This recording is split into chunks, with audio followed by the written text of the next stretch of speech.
Beri nama pedang ini Naga Puspa. Selamatkan dia. Jangan sampai jatuh ke tangan pendekar berwatak jahat.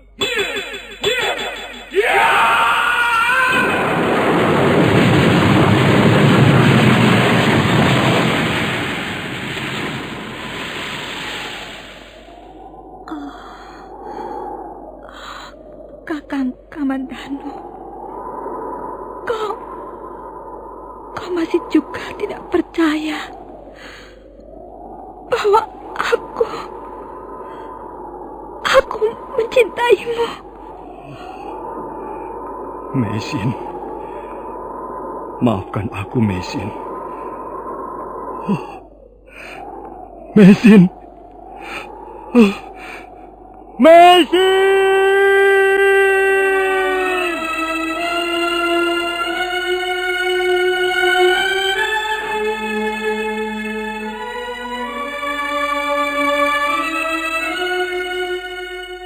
Tutur Tinula.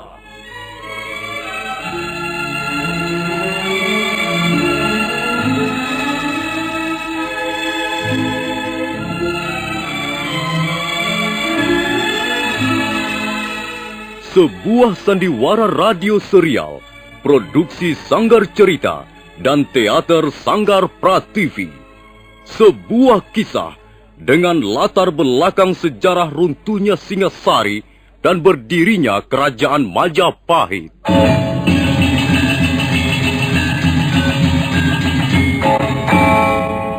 Sandiwara ini didukung oleh pemain-pemain radio yang sudah ternama. Ferry Fadli, Ivone Rose, dan Eli Ermawati.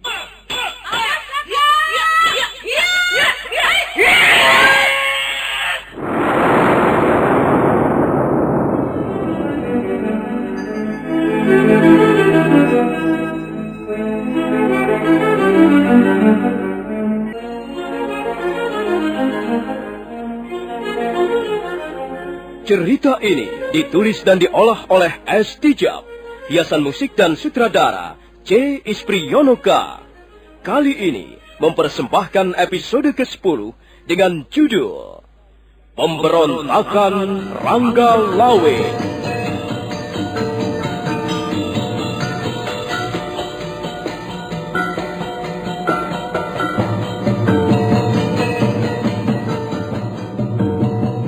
Dalam seri ke-278 ini, didukung oleh para pemain, Heri Stiono sebagai Dyah Sanggrama Wijaya, Nusri Nurdin sebagai Lembu Sora, Rusli sebagai Rangga Lawe, Redo Febri sebagai Empu Pamor, Hari sebagai Empu Rakat, Sandy Depok sebagai Empu Tiba, Mas Sono sebagai Arya Wiraraja, dan Asdi Suhastra pembawa cerita. Selamat menikmati.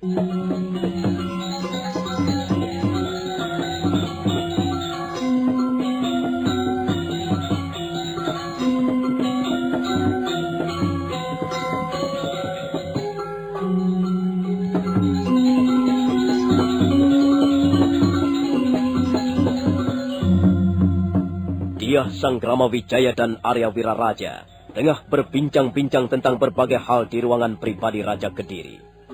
Arya Wiraraja memberikan nasihat agar Dyah Sanggrama Wijaya tidak melupakan jasa-jasa setiap orang yang telah membantunya dalam peperangan.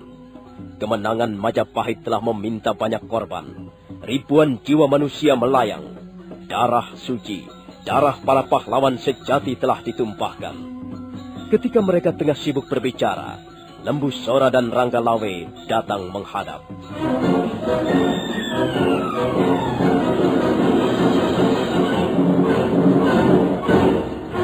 Kebetulan sekali Paman Lembu Sora dan Rangga Lawe datang. Saya ingin tahu bagaimana perkembangannya, Paman. Semua orang masih sibuk bekerja membersihkan alun-alun, Gusti. Bahkan warga kota Kediri turun tangan. Mereka membantu mengangkati mayat-mayat yang bergelimpangan dan membersihkan ceceran-ceceran darah. Mereka yang meninggal sebagai akibat korban perang harus segera dikuburkan dengan baik, Paman. Sekalipun dia prajurit musuh, dia juga harus dikuburkan dengan secara baik. Baik, Gusti. Kami semua akan mengikuti segala perintah Gusti Sang Ramawijaya. Nah, sekarang aku akan memberimu tugas, Ranggalawi. Baik, Gusti. Tugas apa yang harus hamba laksanakan? Kau kutunjuk sebagai pimpinan untuk mengatur segala sesuatu yang menyangkut harta kekayaan Istana Kediri. Pilih beberapa orang yang bisa dipercaya untuk menghitung jumlah kekayaan Istana Kediri. Lalu, kumpulkanlah semua harta kekayaan Istana Kediri itu. Dan sisakanlah barang-barang 1/10 bagian. Sedangkan yang 1/9/10 bagian akan kita bawa ke Majapahit. Baik, Gusti. Hamba siap menjalankan perintah Gusti. Paman Lembu Sora. Iya, Gusti. Besok pagi-pagi sekali, aku ingin mengadakan pertemuan penting di Balai Paseban Agung. Tolong kumpulkan para tokoh Majapahit dan orang-orang yang menjadi kepercayaan kita. Baik, Gusti. Hamba siap menjalankan perintah.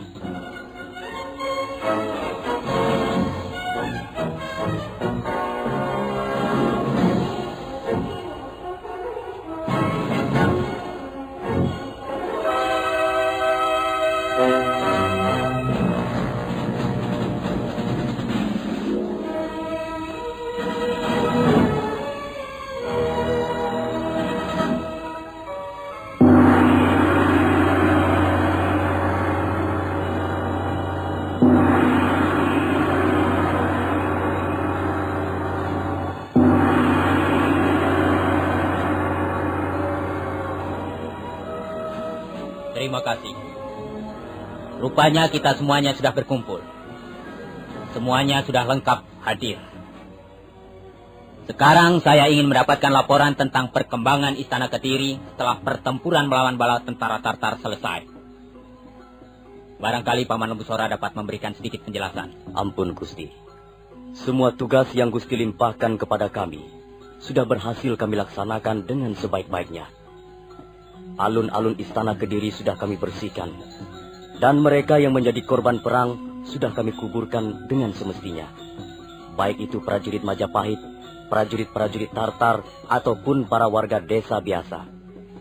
Sedangkan bagi mereka yang menderita luka-luka berat, sekarang ini sedang dalam perawatan. Bagaimana dengan suasana kota Kediri pada umumnya, Paman Lembu Sora? Suasana kota Kediri sudah menjadi aman dan tertib, Gusti. Seluruh warga kota nampaknya cukup merasa gembira dan lega karena perang sudah selesai. Baiklah, Paman. Terima kasih atas penjelasan Paman. Sekarang saya ingin mendengar penjelasan dari Ranggalawi. Bagaimana dengan tugas-tugasmu, Ranggalawi? Ampun, Gusti. Hamba sudah menghitung seluruh kekayaan yang dimiliki Istana Kediri. Semua barang-barang itu kami kumpulkan di dalam puri kecil di samping istana, Gusti. Harta kekayaan itu harus kau pisahkan 1/10 bagian, Ranggalawi. Sudah, Gusti. Yang 1/10 bagian sudah kami pisahkan. Dan kami tempatkan di ruangan dalam istana. Bagus. Nanti yang 9/10 bagian harus segera kau naikkan ke atas gerobak. Dan barang-barang itu akan kita bawa ke Majapahit. Dengan kekayaan itulah nanti kita akan meneruskan pembangunan Majapahit. Baik, Gusti. Hamba siap melaksanakan perintah.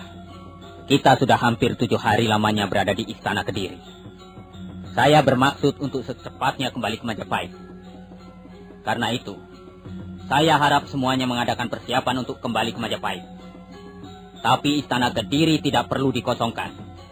Biarlah beberapa ratus orang prajurit Majapahit tinggal untuk menjaga keamanan kota. Di samping itu, saya akan menunjuk 3 orang untuk menjadi wakil saya di Kediri. Sebab setelah Majapahit nanti berdiri menjadi sebuah kerajaan, maka Kediri akan menjadi kota kedua setelah Majapahit. Coba Empu Pamor, Empu Tipa, dan Empu Rakat maju ke depan. Empu Pamor, Empu Rakat, dan Empu Tipa adalah juga orang-orang kepercayaan Dyah Sang Ramawijaya semenjak mereka masih berkumpul di Istana Singasari. Mereka bertiga segera maju ke depan. Empu Pamor, Empu Rakat, dan Empu Tipa. Ya, Gusti. Kalian bertiga kutugaskan untuk menjadi wakil saya di Istana Kediri. Segala sesuatu yang menyangkut mengenai ketertiban, keamanan, dan pemerintahan kota Kediri berada di tangan kalian bertiga. Tapi kota Kediri tidak boleh terputus sama sekali dengan Majapahit. Kalian bertiga setiap saat harus datang ke Majapahit untuk memberikan laporan segala sesuatunya mengenai Kediri. Baik, Gusti. Nah, saya kira sudah cukup. Saya harap segala sesuatu yang kita rencanakan berjalan dengan baik. Saya harap kita semua menjalankan tugas kita dengan baik. Sekarang, saya ingin minta pendapat Tuan Arya Wiraraja. Bagaimana Tuan? Apakah sebaiknya kita berangkat secepatnya ke Majapahit? Ampun Gusti. Hamba kira memang sebaiknya Gusti segera kembali ke Padukuhan Majapahit. Selanjutnya Gusti tinggal memusatkan perhatian pada pembangunan Majapahit. Selama ini pertumbuhan Majapahit sangat tersendat karena tekanan pemerintahan Kediri. Dan sekarang Gusti dapat dengan leluasa meneruskan pembangunan Majapahit tanpa harus mengalami hambatan. Gusti harus menggunakan kesempatan ini sebaik-baiknya. Baiklah Tuan. Terima kasih atas nasihat Tuan. Nah, saya kira kita harus segera bekerja sesuai dengan pembagian tugas masing-masing. Hari ini mungkin kita masih tinggal di Kediri. Tapi, sebelum fajar menyingsing besok pagi, kita sudah akan berangkat ke Majapahit.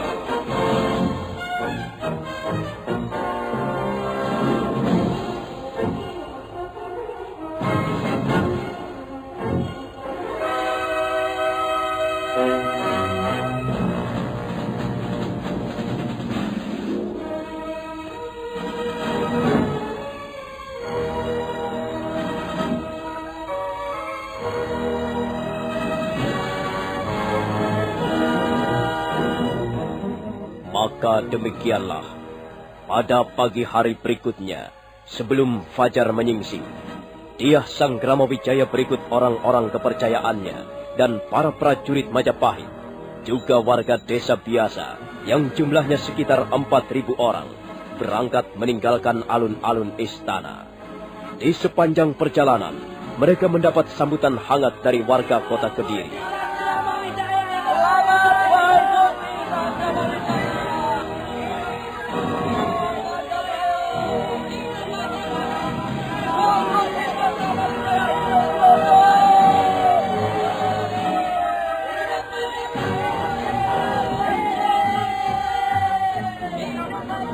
Rombongan Dyah Sanggramawijaya berjalan bagaikan semut beriring, menyusuri lembah dan daerah yang berbukit-bukit.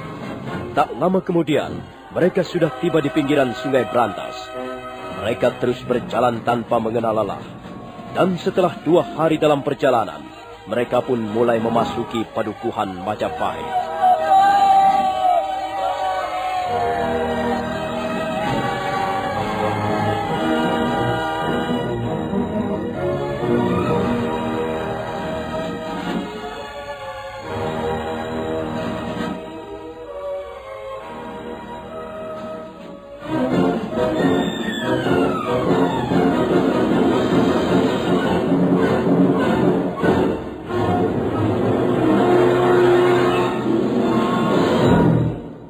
Sudah beberapa hari lamanya kita beristirahat setelah tiba di Padukuhan Majapahit. Saya kira sebaiknya kita mulai bekerja. Bukankah begitu Tuan Arya Wiraraja? Benar Gusti. Gusti harus segera bekerja membangun Majapahit. Lahan-lahan pertanian harus ditambah jumlahnya. Di samping juga Gusti harus membangun sebuah istana yang merupakan tempat Gusti bersemayam. Dan jangan lupa membangun jalan-jalan penting yang menghubungkan Majapahit dengan daerah-daerah lain. Benar Tuan Arya Wiraraja. Di samping itu saya juga bermaksud membangun sebuah alun-alun dengan ringin kembar. Saya sangat mengharapkan agar semua pihak terlibat di dalam usaha pembangunan ini. Semua harus ayak saeko proyok. Satu kata, satu hati dan satu perbuatan. Semuanya harus bekerja dengan penuh semangat demi Majapahit yang kita cintai. Paman Nebusora, Paman Nambi, Paman Ramapati, Ronggolawi, Kebu Anabrang, Rapodang dan Rawuridan, serta Rekian Demungwira, Rakai Mandana. Semuanya saja yang merupakan tokoh-tokoh Majapahit harus dapat memimpin mereka yang bekerja, agar pembangunan Majapahit segera bisa dirampungkan dalam waktu yang tidak terlalu lama. Nah, saya kira mulai besok pagi kita sudah bisa bekerja. Pohon-pohon harus ditebang, lahan-lahan pertanian dibuka, alun-alun harus segera digelar, dan benteng harus didirikan. Ringin kembar harus ditanam di depan pintu gerbang. Kemudian, jalan-jalan harus dibuka agar supaya Majapahit jangan menjadi daerah yang tidak mempunyai hubungan dengan daerah-daerah lain.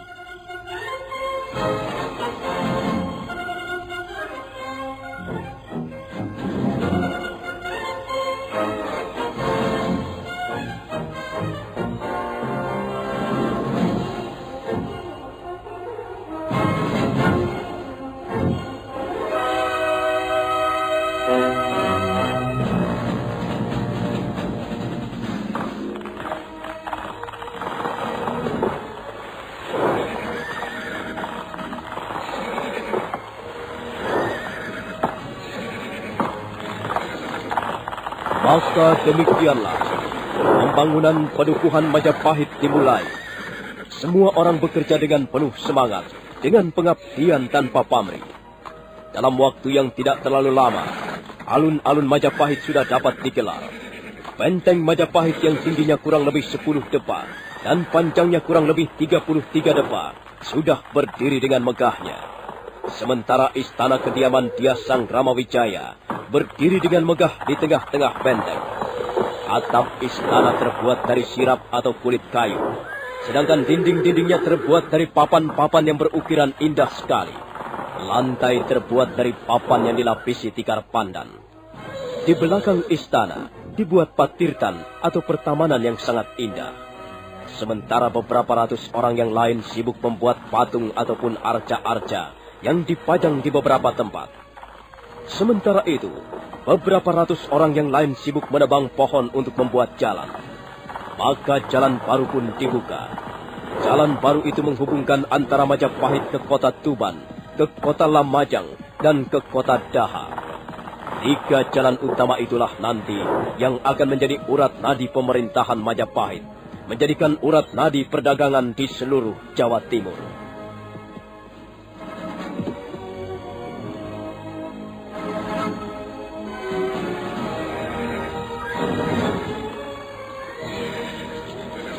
Maka demikianlah, dalam beberapa bulan saja, Majapahit sudah merupakan suatu daerah baru yang sangat berpengaruh bagi daerah-daerah yang lain. Majapahit seolah-olah merupakan sebuah negeri indah yang tiba-tiba muncul dari tengah-tengah hutan tarik. Sebuah mutiara indah yang berkilauan, yang seolah-olah jatuh dari atas langit, dari istana para dewa di Kahyangan.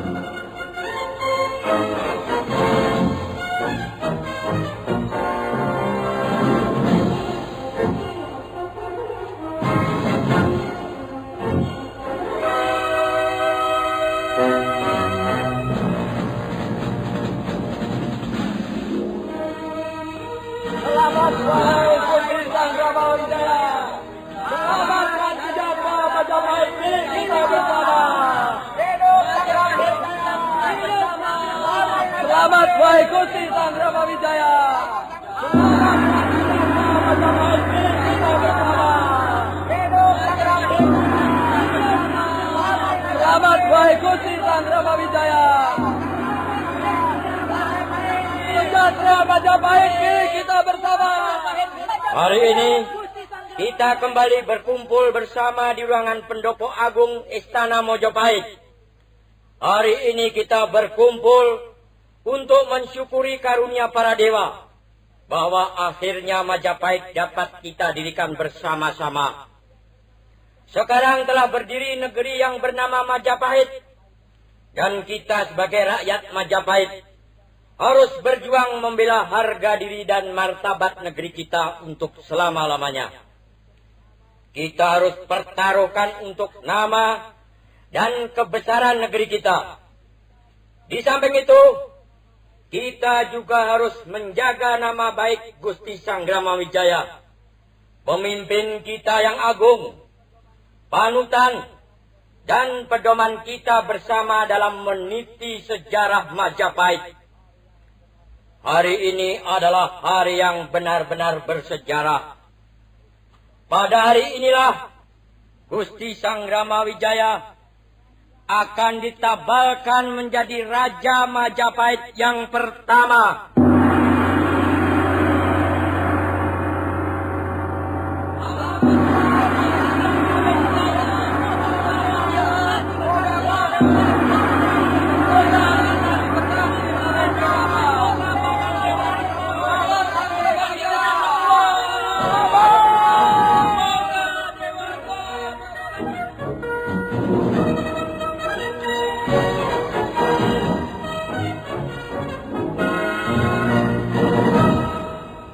Memang benar, hari itu adalah hari yang sangat bersejarah.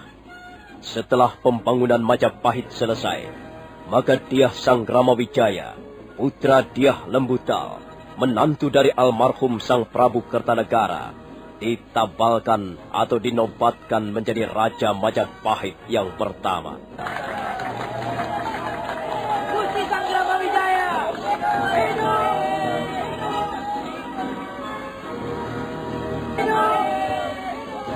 Seperti yang telah dikatakan di dalam prasasti, Dyah Sang Ramawijaya ditabalkan menjadi Raja Majapahit yang pertama pada tanggal 15 bulan Kartika, tahun Saka Rasa Rupa Dwi Sitangsu, atau tahun 1294. Dan begitu ditabalkan menjadi Raja Majapahit yang pertama, Dyah Sang Ramawijaya mengambil abhiseka atau gelar Sang Prabu Kertarajasa Jayawardhana.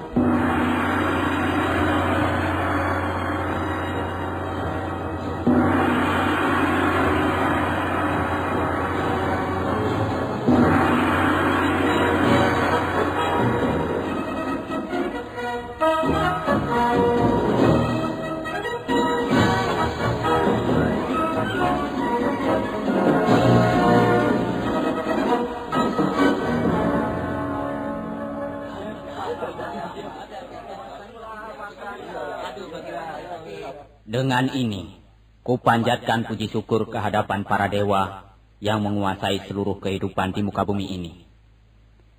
Tanpa izin dari Sang Hyang Widi, tanpa karunia dari para dewa, Majapahit tidak mungkin bisa berdiri. Karena itu, kita tidak boleh lupa daratan.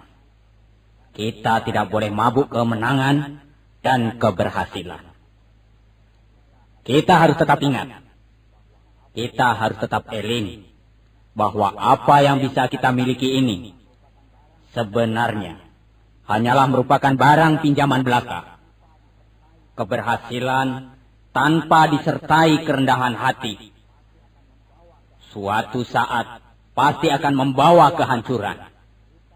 Karena itu, kita tidak boleh henti-hentinya mengucapkan puji syukur kepada penguasa jagat raya ini.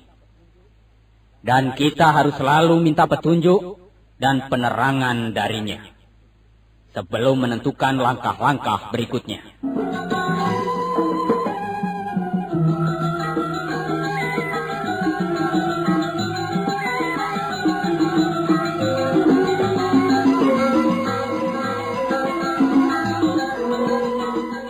Begitulah seperti apa yang telah dikatakan oleh sejarah. Akhirnya, setelah dengan susah payah, Majapahit dapat berdiri. Nah, bagaimanakah kisah selanjutnya? Apakah yang akan dialami oleh Majapahit yang baru saja berdiri, bagaikan seorang bocah yang baru bisa merangkak? Peristiwa apa sajakah yang akan dialami oleh Majapahit? Saudara pendengar, silakan menunggu seri berikutnya. Sampai jumpa.